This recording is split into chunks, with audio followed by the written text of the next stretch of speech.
找死！救我！你是在幻境，其中创造，怎么回事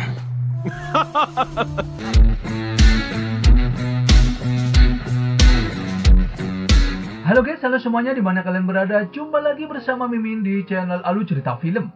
Dan bagaimana kabar kalian? Tentunya Mimin selalu doakan agar kalian semua dalam keadaan baik, sehat, dan bahagia selalu. Untuk episode kali ini, Mimin akan merangkum sebuah film dan web series dari film Martial Master untuk part terbarunya. Bagi teman-teman semua yang belum sempat menonton video-video sebelumnya, kalian bisa langsung menontonnya. Linknya ada di deskripsi. Dan jangan lupa bagi kalian yang baru mampir untuk mensupport channel ini terus agar Mimin selalu semangat dalam menghibur kalian semua. Oke, tanpa berlama-lama lagi, Mimin langsung saja masuk dalam alur cerita Martial Master. Di episode sebelumnya, Qin Chen mengalahkan leluhur Xian yaitu Ding Xiansu dan berhasil membunuhnya. Namun leluhur Xian memiliki jimat pengganti kematian, dan ia pun hidup kembali. Namun kekuatannya sudah terkuras habis dan tidak bisa bertarung lagi. Di sana Tuan Shouwang yang sebelumnya sudah banyak berjasa untuk dinasti Xian sangat kecewa kepada leluhur Ding Xiansu yang memperlakukan dirinya dengan buruk. Ia menjelaskan kalau dirinya sudah banyak berkorban demi dinasti Xian dalam perjalanan ke alam rahasia. Dan seharusnya ia diberi hadiah besar berdasarkan jasa besarnya. Tapi malah ia diatur untuk melindungi anak haram dari leluhurnya. Para praktisi dinasti Xian pun terkejut. Ternyata Tuan Muda Yue Chen adalah anak haram dari leluhurnya. Leluhur Ding Xiansu pun sangat kesal kepada Tuan Shouwang karena memberitahu identitas anaknya. Tuan Shouwang juga berkata kalau ia sudah banyak melakukan hal kotor untuk leluhurnya. Dan semua itu sudah tidak bisa menyembunyikan darinya. Ia mengatakan kalau Yue Chen adalah anak haram Tuan Ding Xiansu dan Nyonya Sihe. Dan Tuan Shouwang sebagai ketua berani mengkhianati cucunya sendiri. Dan semua itu membuat Tuan Shouwang kagum. Ding Xiansu pun hanya bisa kesal dan terdiam. Lalu anak dari leluhur Ding Xiansu yaitu Tuan Muda Ding Xingxi sangat kesal dengan ayahnya yang berselingkuh. Namun ayahnya yaitu Ding Xiansu mengatakan kalau Tuan Shouwang hanya pandai berdalih dan penuh dengan omong kosong. Tuan Muda Ding Xingxi pun lebih mempercayai ayahnya daripada Tuan Shouwang. Qin Chen pun berkata kalau Tuan Muda Ding memang pantas menjadi kaisar Daxian. Seketika leluhur Xian sangat marah kepada Qin Chen, ia langsung menyerang Qin Chen dengan kekuatannya. Namun Qin Chen dengan begitu mudah menangkis serangannya. Qin Chen juga meminta maaf kepada para leluhur dinasti Wei karena datang terlambat. Di saat bersamaan, salah satu praktisi dinasti Xian yang sok kuat langsung menyerang para leluhur dinasti Wei. Qin Chen pun tidak tinggal diam. Qin Chen langsung menyerang praktisi tersebut dengan serangga pemakan kinya. Praktisi abal-abal tersebut pun mencoba menangkis serangan Qin Chen. Namun praktisi abal-abal itu tidak bisa menahannya.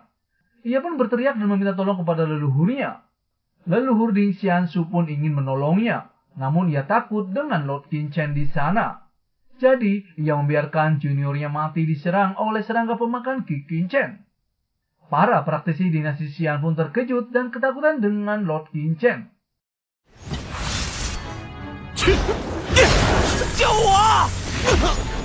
Lalu Qin Chen menantang orang-orang dinasti Xian untuk maju jika berani.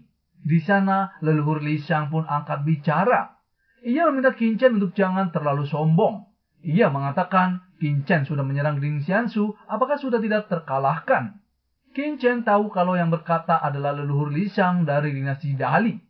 Qin Chen tahu kalau kekuatan leluhur Li Shang sangat kuat, dan tentu saja tidak takut pada seorang anak muda. Tapi tidak tahu berapa banyak Martial King dinasti Dalinya yang dapat menahan serangan Qin Chen. Leluhur Li Shang pun mengatakan apakah Qin Chen sudah mengancam dirinya. Qin Chen pun menjawab kalau ia memang sedang mengancam leluhur Li Shang. Leluhur Li Shang pun hanya kesal tapi tidak berani melawan Qin Chen.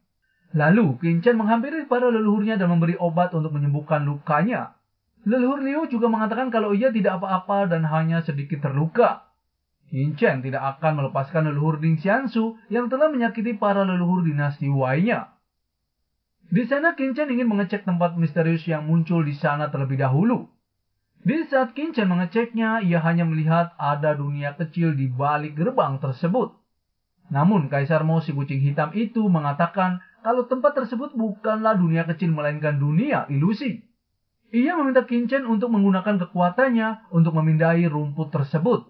Di saat Qin-Chen mengecek dengan kekuatannya, ia sangat terkejut karena dunia kecil tersebut penuh dengan mekanisme pembunuh. Qin-Chen pun menghampiri para leluhurnya dan meminta untuk segera pergi bersama dari tempat tersebut. Lalu leluhur Liu bertanya kepada Qin-Chen apa yang sebenarnya telah terjadi. Qin-Chen menjelaskan kalau dunia kecil tersebut penuh dengan mekanisme pembunuh. Begitu masuk ke dunia tersebut, bahkan puncak Martial King juga akan mati. Leluhur Ding Xiansu pun hanya menertawai Qin-Chen. Lalu leluhur Li Xiang berkata kepada Qin-Chen, bahkan tetua pavilion Sangguan pun tidak menyadari bahwa itu adalah ilusi.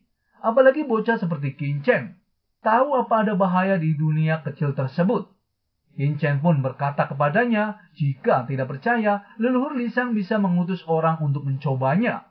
Mereka semua pun hanya terdiam dan tidak bisa berkata apa-apa. Seketika Qin-Chen, para leluhur dan yang lainnya pun memilih pergi dari tempat tersebut. Di sana 3 tetua pavilion pun ikut pergi menyusul Qin-Chen.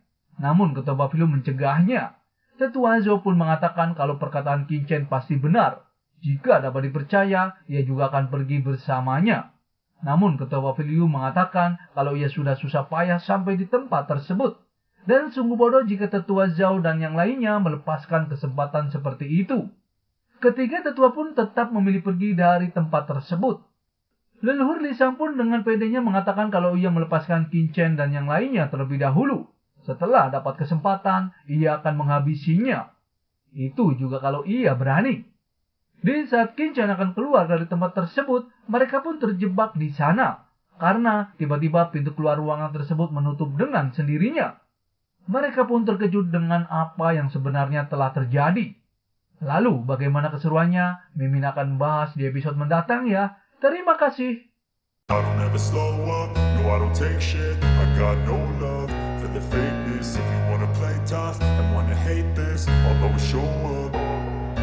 I don't ever slow up, no I don't take shit. I got no love for the fakeness. If you wanna play tough and wanna hate this, I'll always show up and make a statement. I don't ever slow up, no I don't take shit. I got no love for the fakeness. If you wanna play tough and wanna hate this, I'll always show up and make a statement. Everything I do so instinctive and so passionate. Every word I move so descriptive like an adjective. I got a vendetta against people who patented being negative when you should be getting after it.